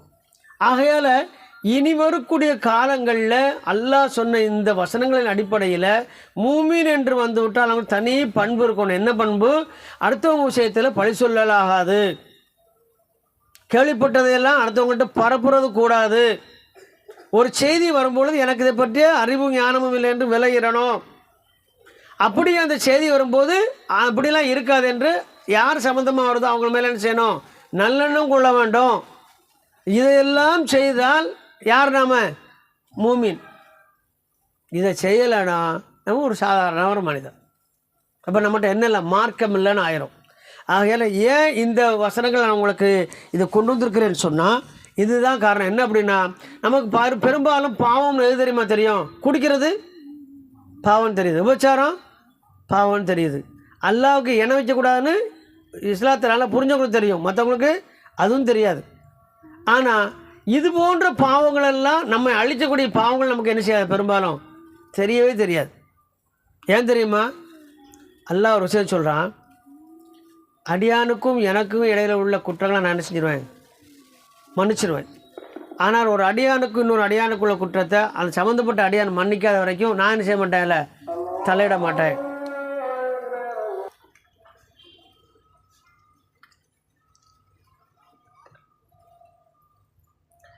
அல்லாஹ்வின் தூதர் இடத்துல ஒரு சஹாபி வந்து கேட்குறாரு, அல்லாஹ்வின் தூதரே, நான் ரொம்ப இலகுவான முறையில் சொர்க்கம் போகணும், அதுக்கு எனக்கு ஒரு நல்ல ஆலோசனை சொல்லுங்கள் அப்படின்னு. இப்போ சஹாபாக்கள் என்ன இவர் ஏன் இப்படி கேட்குறாரு, தப்பாச்சா, சொர்க்கத்துக்கு எப்படி ஈஸியாக போக முடியும், கஷ்டம்லாம் அப்படி நினைக்கும்போது ரசூல்லா அதை தடுப்பாங்கன்னு நினச்சா ரசூல்லா தடுக்கலை, சொல்கிறேன்னாங்க. அப்போ எல்லோரும் நினைக்கிறாங்க ரசூல்லா வந்து இபாதத்துக்களை நிறையா செய்ய சொல்ல போகிறாங்க அப்படின்னு. ஒரு ரசூல் சில சிரிச்சுக்கிட்டே ஒரு அழகாக பால் சொன்னாங்க, நீங்கள் ஈஸியாக ரொம்ப சொர்க்கத்துக்கு போகணும், அப்படி இலகா போகணும், அப்படி தான் ரைட்டு, நன்மையை நீங்கள் என்ன செய்யுங்க, குறையா செய்யுங்க. நாங்கள் நிறைய பார்த்து பண்ண தானே கஷ்டம், நன்மையை குறையா செய்யுங்க. நாங்கள் இப்போவும் சஹாபாக்கள் ஆச்சரியம். அதுக்கு அடுத்து சொன்னாங்க பாருங்கள், தீமையை அறவே செய்யாதீங்க. நாங்கள் அப்போ நீங்கள் குறையாக நன்மை செஞ்சாலும் கணக்கில் என்ன இருக்கும், நன்மை இருக்கும். உதாரணமாக 1 லட்ச ரூபா சம்பளம், 1,5 லட்ச ரூபா செலவழிச்சு என்ன ஆகும், மாதம் எவ்வளோ கடன், 25,000 கடனாளி, 50,000 செலவழிக்க சம்பாத்தியம் பண்ணுதியா, 25,000 செலவழிக்க, இப்போ நீங்கள் யார்? அப்போ அதிகமாக வரவு ஓடுதுனால ஒருத்தர் என்ன செய்ய மாட்டான், கையில் பணம் இருக்கவனே ஆக மாட்டான். வருகின்ற வருமானத்தை கணக்கு தெரிஞ்சு அதுக்குள்ள தன்னுடைய தேவை யார் சுருக்கிக்கிட்டானோ அவனுக்கு தான் பணம் என்ன செய்யும், மிச்சப்படும். இதுதான் வாழ்க்கை. இதுதான் ரசூல் ஸல்லல்லாஹு சொன்னாங்க, நன்மையை குறையா செய், தீமையை அறவே செய்யாத, உன் கணக்கில் என்ன செய்யும், நன்மை அப்படியே இருக்கும். இப்போ நம்ம பிரச்சனை என்ன அப்படின்னா, ஒரு நன்மை செய்தால் 10 தீமை செஞ்சிருந்தோம். ஆனால் ஒரு நன்மை செய்யும்பொழுது நமக்கு நல்லா தெரியுது, நம்ம இன்றைக்கி நல்லா நன்மை செஞ்சுருக்கணும். 10 தீமை செய்யும்போது நமக்கு என்ன இல்லை, சுத்தமாக கவனத்தில் இருக்காது. குடிகார மாதிரி தான் இருக்கிறோம், போதையில் தான் இருக்கிறோம், தவறுன்னு உணரக்கூடிய இது இல்லை. இதுக்கு என்ன பண்ணுறது, எனக்கு தவறு எது சரின்னு தெரியல. அல்லாஹ் சொல்லுதான், நீங்கள் அல்லாஹ்வை அஞ்சிக் கொள்ளுங்கள், உங்களுக்கு நன்மை தீமையை பிரித்து உணரக்கூடிய அறிவையும் ஆற்றலையும் அல்லாஹ் உங்களுக்கு தருவான். அப்போ அல்லாஹ்வை அஞ்சும் போது மட்டும்தான் நன்மை எது தீமைன்னு தெரியும். அப்போ நமக்கு நன்மை எது தீமைன்னே தெரியாமல் இருக்க நம்ம என்ன அர்த்தம், நம்ம அல்லாஹ்வை அஞ்ச வேண்டிய மறுபடி அஞ்சல். அல்லாஹ்வை அஞ்சுதல்னா என்ன, எப்படி ஏதாவது சம்பவம் நடந்திருக்கா நமக்கு? சுருக்கமாக யாரும் அத்தனை சுருக்கமாக ஒரே ஒரு பாயிண்டாக சொல்லுங்கள். அல்லாஹ் அஞ்சுறதுன்னா நான் இப்படித்தான் நினச்சிருக்கிறேன், நான் இப்படித்தான் செயல்படுத்துகிறேன், ஒரு வார்த்தை. தனிமையில் அஞ்சுறதா, சரி ரைட்டு. வேறு யார் என்ன சொல்ல போகிறேன்?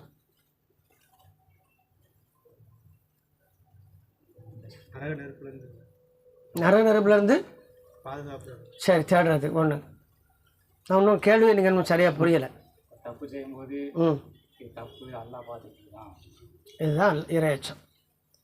ஒரு காரியம் செய்யும் பொழுது இதை செஞ்சால் யார் அப்புட்ட நான் மாட்டுவேன்னா அதில் நன்மை அடைக்குமா அப்படின்னு ஒரு காரியத்தில் நம்ம அலசி முடிவெடுக்க ஆரம்பிச்சிட்டா அல்லாஹ் அது செய்யலாமா வேண்டாமான்னு காட்டி கொடுத்துருவோம்.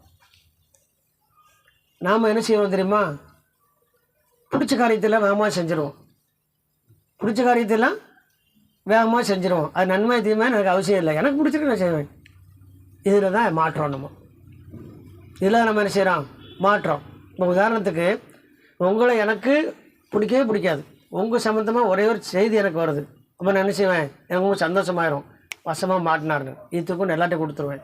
இவர் நானும் இப்படி ஒரு இலையில் தும்போம், ரொம்ப க்ளோஸு, இவர் பெரிய தப்பு பண்ணுவார், ஆனால் செய்தி வரும்போது என்ன செய்வேன், அப்படியே பாதுகாத்துருவேன், அமைக்கிடுவேன். அப்போ நான் யார், ஏன்னா மார்க்கம் தெரியுதா, இவ்வளோ ஒரு தவறு தெரியுதா? இப்போ என்ன பண்ணணும்னா இந்த விஷயத்தை நான் என்ன சொல்லணும் அதை திருப்பி போடணும்.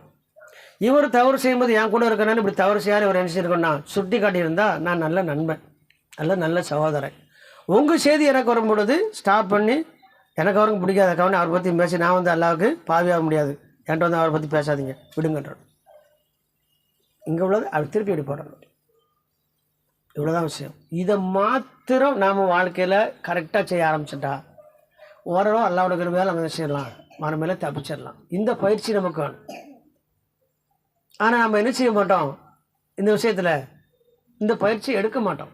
நமக்கு பிடிக்காதவங்க வரும்போது ரொம்ப நாளாக விஷயத்தில் தேடிக்கிட்டு இருந்தோம், இன்றைக்கி தான் ஒரு செய்தி கிடச்சி ரொம்ப சந்தோஷம் அடையுதோம். பிறரை பற்றிய குறைவான செய்திகள் நமக்கு ஒரு மோசமான செய்தி வரும்போது சந்தோஷம் அடைஞ்சோம்னா நம்ம யாரும் இல்லை, அல்லாஹ் என்ன சொல்லலாம், மூமின் இல்லைங்கிறோம். அதுக்கு தான் இந்த வசனத்தை நாங்கள் கொண்டு வந்தது இன்றைக்கி. அப்போ நம்மகிட்ட இருக்கக்கூடிய நடைமுறை பழக்கம் எல்லாம் எப்படி இருக்குன்னு சொன்னால், ஒரு மூமினுக்கு நேர் எதிர்மறையான செயல்பாடுகள் உள்ளதாக நம்மகிட்ட இருக்குது. அப்போ நம்ம மாற்றிக்கொள்ள வேணும்னா அல்லாஹ் எந்த மாதிரியான ஆலோசனைகளை நம்ம வழங்குறான், எந்த மாதிரி விஷயங்களை நம்மளை கண்டிக்கிறான், எதை நம்ம எச்சரிக்கிறான்னு தெரியாத வரைக்கும் நம்மளால் எதுவுமே பண்ண முடியாது. இப்போ அல்லாஹ் என்ன சொல்லுதான், நீங்கள் சாதாரணமாக நினைக்கிறீங்க, அடுத்தவங்களை பழி சொல்கிற அவதூறு சொல்கிறீங்க, என்ன நினைக்கிறீங்க, சாதாரணமாக நினைக்கிறீங்க. இல்லை, அல்லாஹ் இடத்துல கடுமையான விஷயங்கிறான்ல. இப்போ நமக்கு தண்டிக்கிறதும் நம்மளை மன்னிக்கிறதும் யார், அல்லாஹ். அப்போ ஒரு காரியத்தில் கடுமையான விஷயம்னு சொன்னால் அது கடுமையாக தானே எடுத்துக்கிடணும், அப்படி தானே எடுக்கணும். இப்போ அல்லாஹ் என்ன சொன்னால் நீங்கள் இதை லேசாக நினைக்கிறீங்க, இல்லை இது கடுமையான விஷயங்கிறான். அடுத்தவங்க விஷயத்தை திரையிடுறது. நீ பெரும்பாலும் நாம் நன்மைகள் செய்தது குறைவாக இருக்குது, ஆனால் அந்த நன்மை நமக்கு தெரியாமல் செஞ்சிருந்தோம், இழந்துருந்தோம். அதுக்கு ஒரே ஒரு காரணம், அடுத்தவங்கள பற்றி பேசுகிறது தான். ஏதாவது ஒரு வகையில் பார்த்தா செய்கிறோம். ஒன்று பக்கத்து வீட்டுக்காரங்க போய் பேசலாம், சொந்த பந்தம் வரும்போது கடுமையாக பேசியிருந்தோம். இந்த சமீபத்தில் ஒரு ஆள் உதவி செய்யுது, ஒரு சின்ன உதவி, மாதம் அவர்களை பற்றி சொல்லும் பொழுது அவங்க ஆள் சரியில்லை, அவங்களுக்கு செய்ய வேண்டான்னு ஒரு தகவல் வருது. இவர் ஒரு இரத்த உறவு அடிப்படையில் செய்தார். இப்போ என்ன முடிவு எடுக்கும்? அவருக்கு உதவி செய்யணுமா வேண்டாமா? செஞ்சு தான் ஆகணும். ஏன் அப்படின்னா நாம் செய்கிறது அவங்க ஒழுக்கம் உள்ளவங்கன்னு சொல்லுங்கன்னு செய்யலை. அவங்க கஷ்டப்படுதாங்க, இதனால் நல்லா நமக்கு என்ன செய்வான்? நம்ம பாவத்தை மன்னிப்பாங்க, அடிப்படையில் செய்கிறோம். இவ்வளோதான். இதே மாதிரி ஒவ்வொரு விஷயத்துக்கும் ஒரு அளவுகோல் வச்சுக்கிடணும். ஒவ்வொரு விஷயத்துக்கும் ஒரு அளவுகோல் வைத்துக்கொண்டு அல்லாஹ்விடத்தில் இந்த செயல் செய்தால் எனக்கு கூலி கிடைக்குமா என்பதை மாத்திரம் நம்ம என்ன செய்யணும்? கருத்தாக இருக்கணும். அதே மாதிரி அல்லாஹ்விடத்தில் இந்த செயலை செஞ்சால் நான் தண்டிக்கப்படுவேனா, விசாரிக்கப்படுவேனா என்ற எண்ணத்தில் நம்ம இருந்துட்டோம்னு சொன்னால் நிச்சயமாக அல்லாஹ் நம்மளை பாதுகாத்துருவான். இப்போ இது மாதிரியான பயிற்சிகள், இதுக்கு தான் தஸ்கியத்தும்பாங்க, உள்ள தீமை ஏற்படுத்துறது. இந்த பயிற்சிகள்லாம் இப்போ நம்மகிட்ட என்ன இல்லை. ஆரம்ப காலங்கள்லாம் இந்த மாதிரி பயிற்சிகள் வகுப்புகள் அடிக்கடி இருந்துச்சு. இப்போ எப்படி ஆகிப்போச்சு? பயான் என்ற அந்த 3 எழுத்துக்கூட எல்லாத்தையும் அடக்கிட்டு தலைப்பாக வந்து பேசிட்டு எல்லோரும் போக ஆரம்பிச்சிட்டாங்க. பயிற்சி கிடையாது. பயிற்சி தான் நமக்கு ரொம்ப முக்கியம். ரசூல் ஸல்லல்லாஹு அலைஹி வஸல்லம் அப்படி தான் செஞ்சுருக்காங்க. ரசூல் ஸல்லல்லாஹு அலைஹி வஸல்லம் மாநாடாக போட்டு பேசினாங்க. அவங்க என்ன சொல்ல நினைச்சாங்களோ எங்கே தவறுண்டக்கோ அங்கே என்ன செஞ்சிருவாங்க? அதை சுட்டி காட்டிட்டு மட்டும் விட மாட்டாங்க, சரி செய்து விடுவாங்க. நம்ம சுட்டி காட்டுவோம், சரி செய்ய மாட்டோம். இப்போ ரசூலுல்லாஹ்வுடைய ஒரு சுன்னா அப்படி இருந்ததுன்னா, ஒரு ஆள் தவறு செய்தாருன்னா அதை என்ன செஞ்சிருவாங்க? அதை சரி செய்வாங்க, தவறை விட்டுருவாங்க. இப்போ உதாரணமாக ரசூலுல்லாஹ்வோட ஸ்டைல் எப்படி இருக்குன்னா, ஒரு ஆள் ஒரு தப்பு பண்ணாருன்னா அவரை கூட்டு இன்னது செய்யாதுன்னு சொல்ல மாட்டாங்க. அப்படி சொன்னால் எல்லாருக்கும் என்ன தெரிஞ்சிடும்? இதை செஞ்சாருன்னு தெரிஞ்சிருமா இல்லையா? அவரை கூப்பிட்டு அதுக்கு நேர் எதிரான ஒரு செயலை நீ இதை செய்யுமாங்க. அப்போ சம்மந்தப்பட்டவருக்கு என்ன புரிஞ்சிடும்? ரசூல் ஸல்லல்லாஹு என்ன சொல்லான்னு புரிஞ்சிடும், மற்றவங்களுக்கு புரியாது. விளங்குதா? இது ரசூலுல்லாஹ் காட்டி தந்த அற்புதமான ஒரு யோசனை. யாரும் என்ன செய்யக்கூடாது? தன்மானத்தை வாங்கிடக்கூடாது. தவறு செஞ்சுட்டாருங்க ஒரு காரணத்துக்காக ஒரு தன்மானத்தை வாங்கிடக்கூடாது. அதனால தான் இறுதி பேரவையில் சொன்னாங்க, ஒரு மூமினுடைய இன்னொரு மூமின், ஒரு மூமினுக்கு இன்னொரு மூமினுக்கு எதெல்லாம் ஹராம்னாங்க, அதில் ஒரு மூமினுடைய மானம், உயிர், ரத்தம், பொருளாதாரம் இதெல்லாம் இன்னொரு மூமினுக்கு என்னங்க? ஹராம்னாங்க. அதனால் நம்ம அடுத்தவங்கள கொலை செய்ய மாட்டோம். ஏன்? கொலை செய்ய தைரியம் வேணும். ஒன்று அது நம்மகிட்ட இருக்காது. இன்னொன்று சட்டத்தில் மாட்டிக்கிடுவோம். இது அப்படி தானே? இதெல்லாம் நம்ம சாதகம் வரதை செஞ்சுருவோம். கொலை செய்யலாக்கில் யோக்கியம் நினச்சிடக்கூடாது. இதெல்லாம் நமக்கு பயந்து போய் செய்யலை. ஒன்று. அதுக்கடுத்து என்ன செய்கிறோம்? அடுத்தவங்களோட பொருளாதார விஷயத்தில் தவறாக நடந்துருவோம். பார்ட்னர்ஷிப்பில், அண்ணன் தம்பி பாகப்பிரிவினையில், இதில் எல்லாம் என்ன செய்கிறோம்? தவறுதெல்லாம் நடக்கும். அப்போ அங்கேயும் நம்ம தப்பு நடக்கு. அதே நேரத்தில் யாரையும் நம்ம இழிவுபடுத்தி அவங்க தன்மானத்தை வாங்குறதுக்கு நம்ம என்ன செய்ய மாட்டோம்? யார் விஷயத்தையும் தயங்குறதே இல்லை. எதுக்கு சமமானது இது? கொலைக்கு, ரத்தம் ஓட்டுறதுக்கு, அவங்களுடைய பொருளாதாரத்தை பிடுங்கிறதுக்கு சமமான ஒன்று தான் என்னது? அவங்களுடைய தன்மானத்தை கை வைக்கிறது. அவன் தன்மானத்தை கை வைத்தல் என்பது பெரிய ஒரு ஒழுக்கக்கேடான செயலும், அல்லாஹ்விடத்தில் மிகப்பெரிய குற்றத்துக்குரிய செயலுக்கு நமக்கு என்ன செய்யலை? தெரியலை. அதனால் ரசூல் ஸல்லல்லாஹு அலைஹி வஸல்லம் இறுதி பேர்வழியில் மிக மறக்காமல் மிக முக்கியமாக மூமின்கள் சொன்ன உபதேசங்களில் இடம்படுது, தடுத்தாங்க.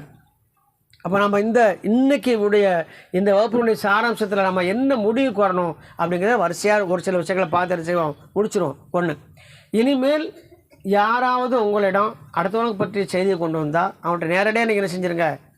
நமக்கு எதுக்குமா வம்பு, நம்ம கதையை ரப்பிடத்தில் என்னென்னு தெரியலை, நீ பேசாதன்னு தடுத்துறோம். அடுத்து, நீ அடுத்தவங்கள்ட்ட ஏன்ட்ட சொல்லணும், உனக்கு நன்மை கிடைக்கல, நீ ஏன்ட்ட இல்லை யார்கிட்டையுமே சொல்லாதுன்னு அவங்களுக்கு கிடைச்சணும் அறிவுரை சொல்லணும். அல்லாஹ்வோட அச்சத்தை கொஞ்சம் ஏற்படுத்தணும். என்கிட்ட சொல்லாதுன்னு போக சொல்லிட்டு என்ன செய்வா? அந்த அம்மா அடுத்த ஆள்கிட்ட போய் பேச ஆரம்பிச்சிடும். அவன் அதையும் செய்யக்கூடாதுன்னு நினைச்சணும் அவங்களுக்கு சொல்லணும். ஒன்று, அடிக்கடி அடுத்தவங்களை பற்றி பேசுகிறவங்க விஷயத்தில் நீங்கள் என்ன செஞ்சிடணும்? ரொம்ப ஜாக்கிரதையாக இருக்கணும். ஆரம்பத்தில் எல்லாத்தையும் கேட்டுட்டு யாருக்கு தெரியும் அல்லாஹ் அறிஞ்சாலும் கடைசியில் சொல்லக்கூடாது. நம்மகிட்ட அந்த பழக்கம் உண்டு. சொல்கிறதெல்லாம் ருசியாக என்ன செய்வோம்? ஊறுகாய் மாதிரி தொட்டு தொட்டு நாங்கள் வைக்கிற மாதிரி எச்சி ஊறி கேட்டுட்டு கடைசியில் யாரையும் நம்ப முடியலை அப்படின்ட்டு செய்வோம். 10ஆம் பொதுவில் நம்மளும் சேர்த்து பொலிச முத்திடுவோம். யாரையும் நம்ப முடியல என்ன அர்த்தம்? நீ சொன்னால் நல்லவன் நினச்சிக்கிட்டு இருந்தேன், இவ்வளோ மோசமானவளாம் எனக்கு இப்போ தான் தெரிஞ்சுன்னு அர்த்தம் அதுக்கு. ஆனால் சொல்கிறது எப்படி சொல்லுவோம்? ரொம்ப பியூராக 24 கேரக்டர் மாதிரி சொல்லிடுவான். யாரைத்தான் நம்ப முடியும்னு சொல்லி இது பெரிய குற்றமான சொல்லு. என்ன சொல்லியிருக்கணும்? இன்னும் 3ஆவது பாயிண்ட் சொல்கிறேன். அவள் தப்பு பண்ணியிருக்கிறது உனக்கு தெரியுமா? நீ பார்த்தியா? உனக்கு யார் சொன்னா? உனக்கு சொன்னாலும் அது பார்த்ததா சொல்லிச்சா? இப்படி கேட்டாலும் அது கொஞ்சம் மண்டையில் செய்யும், சுற்றியில் கொண்டு அடிக்க மாதிரி தெரியும். சரிதானே? சொல்லித்தானே வந்திருக்கு, யாரும் பார்க்கல. அதனால் அடுத்தடுத்து வர செய்திகளை சொன்னால் அல்லா இடத்துல என்ன செய்யணும், கடுமையான தண்டனைக்குள்ளா ஒன்று. அதுக்கு அடுத்தாக்கள் பார்த்தீங்கன்னா, நீ அடுத்தவங்களை பற்றி பேசுகிறீல, சரி பேசுகிறதுனால உனக்கு ஒரே ஒரு நன்மை கிடைக்கும்னா சொல்லு, நானும் பேசுகிறேன். நன்மை கிடைக்குமா கேட்டா அந்த அம்மா என்ன சொல்லும், நிச்சயமா நன்மை கிடைக்காதுன்னு சொல்லும். அது எவ்வளோ மோசமான அர்த்தம் சொல்லும்.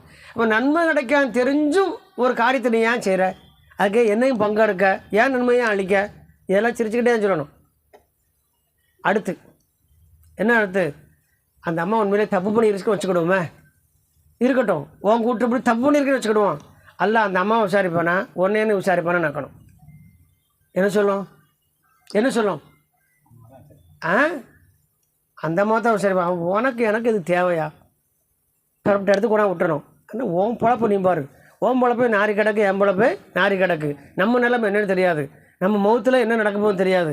அதனால் நம்ம கதையை பார்த்து விழுங்காமல் அடுத்தவங்க கதையை கூட இனிமேல் தயவுசெய்து வராது செல்லும். உனக்கு எதுவும் வேணும்னா உன் விஷயம் என் விஷயம் பேசுவோம். நம்ம 2 பேரும் இல்லாத 3வது ஆள் சபையில் இல்லையா, அவங்கள பற்றி பேசக்கூடாது. நான் இப்போ இதில் உறுதியாக இருக்கேன். ஏன் தெரியுமா, இவ்வளோ நாளும் எனக்கு இஸ்லாம் தெரியாது. நீ கண்டிப்பாக சொல்லணும். அப்போ என்ன அர்த்தம்னா, உனக்கு இஸ்லாம் தெரியலன்னு அர்த்தம். நீ சொன்னீன்னு என்ன அர்த்தமாகுது, நல்ல வார்த்தைகளை கவனிக்க, சொல்லக்கூடிய வார்த்தைகளை. அந்த அம்மா நேரடியாக எதுவுமே சொல்லக்கூடாது. இவ்வளோ நாள் நீ சொல்லும்போது கேட்டுக்கிட்டு இருந்தேன், எனக்கு மார்க்கம் தெரியாது, இப்போ அல்லாஹ் கிருபையால் இப்போ தான் இஸ்லாத்தை படிச்சுட்டு வரேன், இது பெரிய பாவம்னு அல்லாஹ் குர்ஆன்லேயே சொல்லுதான், ஆனால் நான் இதை செய்ய மாட்டேன். இது உனக்கும் தெரிஞ்சிருச்சுல, நீ இதை செய்வியா, நீ என்னோட விவரமான ஆள்லாம் என்ன செய்யணும், தூக்கிடணும். அப்படி ஐஸ்வச்சு தூக்கிடணும். என்னை விட நீ விவரமான ஆள், நீ இன்னும் செய்வியா, செய்ய மாட்டேனால இது பெரிய பாவமாக செய்யாதுன்னு சொல்லி அடுத்தவங்க காரியத்தை கொண்டு வரவங்கள ஆஃப் பண்ணி நிறுத்தி, அல்லாஹ்வை கொண்டு உபதேசம் பண்ணி, அல்லாஹ்வை கொண்டு எச்சரித்து, அவங்களையும் அந்த செயலை செய்ய விடாமல் நாமும் அதில் பங்கெடுக்காமல் இருந்துட்டோம்னு சொன்னால், இன்றைக்கி அந்த அம்மா சொல்கிறது பூரா கேட்டுக்கிட்டு இருந்தால் வரிசையாக என்ன செஞ்சுருக்கும், தீமை கிடச்சிருக்கும். இந்த வேலை செஞ்சுருக்க நம்ம என்ன கிடச்சிருச்சு, நன்மை அடைச்சிருச்சு. வதந்தியை நம்ம என்ன செஞ்சுருக்கோம், நிறுத்துறதுக்கான வேலையை பார்த்துருக்குறோம். இப்போ இதுதான் மார்க்கம். இது நமக்கு செய்ய முடியுமா, முடியாதா? ரொம்ப ஈஸி. இதுக்கு ஏதாவது நீங்கள் மனப்பாடம் பண்ணணுமா, சூறா 10 துவா மனப்பாடம் பண்ணணுமா, ஒன்றுமே இல்லை. இதில் கேரக்டர் வைஸானது, உள ரீதியிலான விஷயம். நம்ம குணத்தை நம்ம சரி செய்கிறது. அப்போ இதை நீங்கள் என்ன செஞ்சுருங்க, கொண்டு வந்துருங்க. எந்த காரியமாக இருந்தாலும் சரி, நீங்கள் எந்த காரியமாக இருந்தாலும் சரி, அது நம்ம குடும்ப சம்மந்தப்பட்ட காரியமாக இருந்தாலும் சரி, இப்போ தயவு செய்து அடுத்தவங்களை பற்றி பேசும்போது தயவு செய்து பேசுகிறாதீங்க. இப்போ சில வீட்டில் எல்லாம் பாக பிரிவினை நடக்குதுன்னு சொல்லி 10 நாள் கழிச்சு பேச போகிறோன்னு சொன்னால், அந்த 10 நாளுக்கு முன்னாடி என்ன தான் நடக்கும், ஒருத்தர் பற்றி பரம்பேசி தான் நம்ம அந்த காரியத்தை கொண்டு போகணும்னு முடிவு பண்ணியிருக்கோம். அப்படிலாம் இல்லை. பாகப்பிரிவினை எப்படி செய்யணும் நல்லா ஈஸியாக சொல்லியிருக்கான், செஞ்சுட்டு போயிடலாம். பாகப்பிரிவுக்கு முன்னால் நமக்கு என்ன செய்வோம், நிறையா பழி சுமத்துறதும், குறை சொல்கிறதும், கடந்த கால நிகழ்வுகளை யாகப்படுத்துறதும், திட்டுறதும், சபிக்கிறதும், இதுதான் நமக்கு நடக்கும். ஆனால் இனி வரக்கூடிய காலங்களில் அல்லாஹ்வுடைய சொன்ன முத்தாய்ப்பான 2-3 ஒரு செய்திகளை மட்டும் சொல்லி நிறைவு செய்கிறேன். அல்லாஹ்வுடைய சொன்னாங்க, ஒரு முஸ்லீம் சபிக்க மாட்டான், ஒரு முஸ்லீம் சபிக்க மாட்டான், ஒரு முஸ்லீம் பொய் பேச மாட்டான், பொய் பேசும்போது ஒருத்தன் முஸ்லீமாக இருக்க மாட்டான், ஒரு முஸ்லீம் உபச்சாரத்தில் ஈடுபட மாட்டான், விபச்சாரத்தில் ஈடுபட்டால் அவன் முஸ்லீமாக இருக்க மாட்டான், ஒரு முஸ்லீம் மது அருந்த மாட்டான், மது அருந்தினால் அவன் முஸ்லீமாக இருக்க மாட்டான் என்ற ஏராளமான விஷயங்கள் நமக்கு அல்லாஹ் சொல்லி தந்திருக்காங்க. ஆகையால் ஒரு முஸ்லீம் எப்படி இருக்கணும் அப்படிங்கிறது தெளிவாக நமக்கு சொல்லப்பட்டிருக்கு. ஆகையால் அடுத்தவங்க விஷயத்திலும் சரி, நம்ம விஷயத்திலும் சரி, நன்மை தராத எந்த ஒரு காரியத்திலும் ஈடுபடக்கூடாது என்ன செய்யணுமோ, ரொம்ப உறுதியாக இருக்கணும். நன்மை தராத ஒரு காரியத்தில் நாம் ஈடுபடக்கூடாது.